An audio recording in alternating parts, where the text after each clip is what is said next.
Ati mashoko obuda achitaurwa aiwa naPresident Paul Kagame vamauziva kuti Rwanda yese aiwa yakauya ikataura ikati Paul Kagame ndo president wedu akasikowa 99% yemavhotsi. Auya panapa akapa maoni kune mutungamiriri wenyika yeZimbabwe akati vakomana akachenjerai nekuda kwokuti izuva 1 chete ramuchaona kuti vanhu vese vachaenda against you, vanhu vese vachaenda against aiwa zvamuri kuita izvi, achivapa maoni kuti chenjerai vakomana. Saka mashoko amudanyiko pana munhu subscribe like watoenda like tipinda paendo nemajerejeres anoposta this video yekuona kwa Paul Kagame achitaura mudanyiro achiti this Paul Kagame script that Idi Mnangagwa, his sons and cronies are pushing will end disastrously.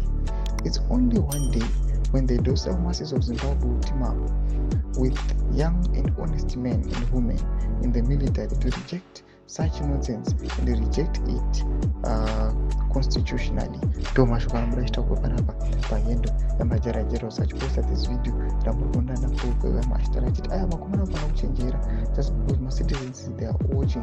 Kuchauya vanhu vari brave, macitizens vakomana, mayoung boys and girls achiti aiwa this vachauya vachitima up vauchiti nethe military vachiramba this nonsense vachirejecta aiwa zvinhu zviri kuitwa zviri unconstitutional, vachirejecta zvinhu zvavari kuona kuti aiwa zviri kungofavor vakomana vari kumusoro vari kumatop officials, but macitizens hapana kana fufu zvavo ravanenge vachiatena. Mashoko anobuda achitoona maoni kana kuti mathreats ari kukandwa kune mutungamiriri wenyika. Tudze mafunguro enyu muri kudii pamusoro pechiitiko ichi? Pinda kunesection yedu dzemafunguro enyu, musana subscribe like channel, turn on the bell icon.